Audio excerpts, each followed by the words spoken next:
Hey everybody, welcome back to the channel. My name is Chris Schaub and I provide listening notes for classic jazz albums.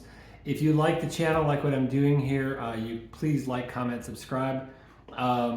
If you subscribe, YouTube will help me spread the word that people should try listening to jazz. Check it out. So tonight we're doing Tenor Madness, Sonny Rollins quintet. It's 1956 on Prestige Records. Recorded at Van Gelder Studios in Englewood Cliffs, New Jersey. Again, a lot of these classic jazz albums were recorded there. It has a specific sound. It's really the sound of jazz of the 60s and the late 50s. This album can be purchased. There's a link in the description from Acoustic Sounds. They've got a nice version. I have a reissue on Prestige through Fantasy. It's okay. It's not bad, but I'm probably going to sell it someday and get the Acoustic Sounds. If you don't do vinyl and you stream, that's no problem. But then you need links. They're in the description as well for Spotify, Apple. It's all via SongWhip. You just click on the SongWhip. It'll give you a list of all the links, and then you can stream as much as you want. And then I've also got a link to Wikipedia and all the notes from this talk. So Tenor Madness, 1956. The personnel on the recording are Sonny Rollins tenor saxophone, John Coltrane tenor saxophone on track number 1, Red Garland piano, Paul Chambers on bass, and Philly Joe Jones on drums. Philly Joe Jones is probably my favorite jazz drummer. So Rollins was a member and played and recorded with Miles Davis's group on and off in the 50s. When he recorded this, he pretty much took Miles's first quintet band, his first great quintet, and he took them all in the studio and they made a record. And while they were there, John Coltrane was there as well, and the idea was, well, hey, you're here, why don't you record a tune with us? And they recorded Tenor Madness. And we'll call the album Tenor Madness because it's madness. They have two tenor players and they're going to kind of go back and forth. I wouldn't call it sort of like dueling tenors, but it's definitely showing both of their styles and letting them stretch out to sort of, they're the two sort of tenor players of the time who are really big. So it's kind of interesting to hear them both on the same album. You normally don't hear that. You normally will have a tenor and a trumpet or something else. It's really unusual to have two tenors. And while this was being recorded, Sonny Rollins was a member of the Clifford Brown, Max Roach group. And so, Sonny Rollins is kind of on the Mount Rushmore of jazz musicians. He played with all the big names in the 50s and 60s, and he's still alive, and he played all through the 70s. He's been a really active performer, really strong guy, and has a really beautiful soul and touch with the instrument. His voice is really unique, and you get to hear it here contrasted against John Coltrane's sound. We'll talk about that in a minute. One interesting thing about Sonny Rollins is, I guess, when he was recording the pieces in the studio for this recording, and I guess this happened on other recording sessions, he would say, "Oh, nothing's happening," and that they would do a take, and then it'd be like, "Oh, nothing's happening." And I guess he was such a perfectionist, and maybe just always wanting to push the boundaries, push the envelope of what was possible, that I think he always felt like he could do better, or maybe the band wasn't quite as happening. He's a very, demanding leader, and that's why you get greatness, when he really goes for what he wants and doesn't settle. But I thought it was interesting that a record that is such a landmark record as this one is, the leader on the date was pretty much felt like, man, it's okay, it's good, but nothing's really happening. But it's pretty fascinating. This is the only album where Coltrane and Sonny Rollins appear together, which also makes this record very classic. And it is actually probably the big reason why this record is so acclaimed.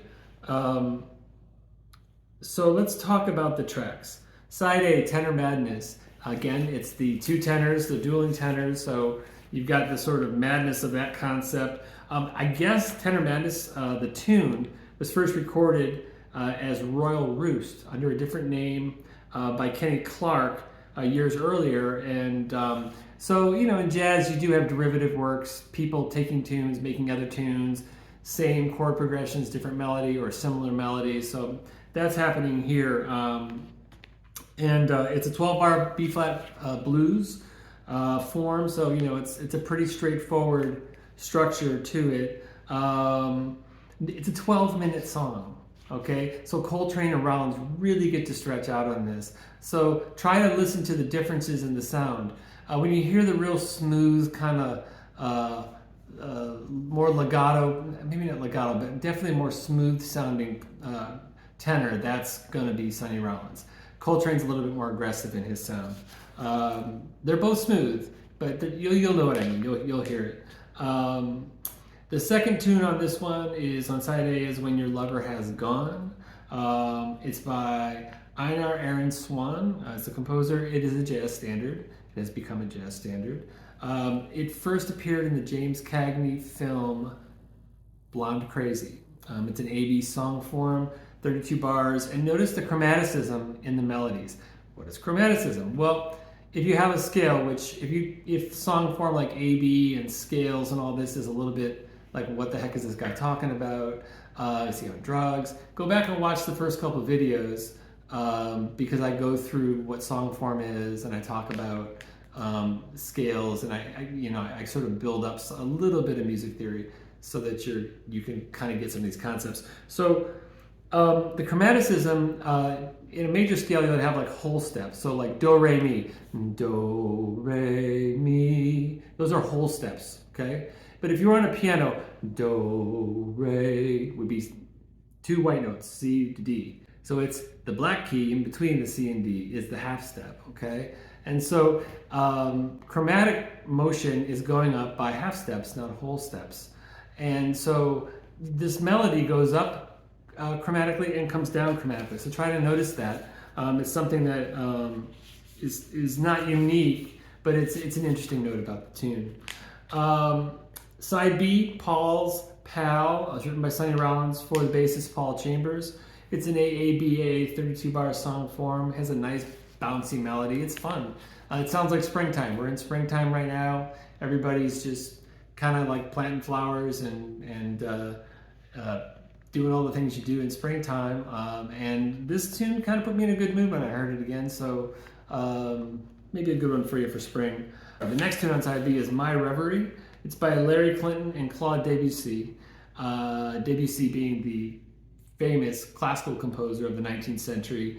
It's an interpretation, adaptation of Debussy's 1890 Reverie composition.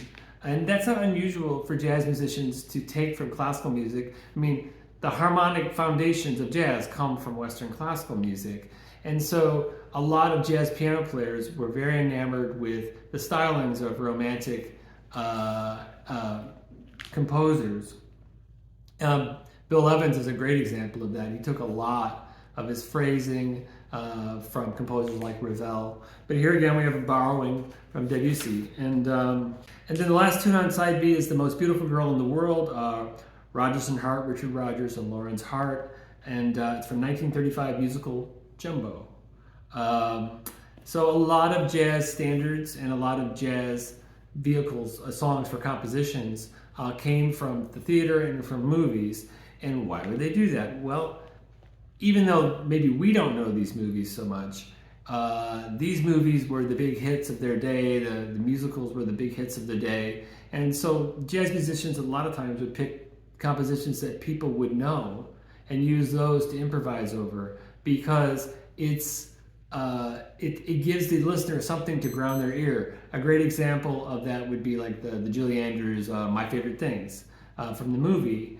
John Coltrane does a great extended improvisation over that. And so that's a great example where the listener would know that song, would enjoy that song, would have it, in their ear. And it makes, when you're improvising, it makes it more interesting sometimes for the listener because they can really hang their hat on the melody because they know it. So these were maybe obscure tunes to us now, but back then they wouldn't have been. People would have known these songs. So, Tenor Madness. Get the vinyl or stream it via the links. All the notes are in the description. Please subscribe, ring the bell, comment. Want to get people listening to jazz. So hope to see you back soon. Thanks.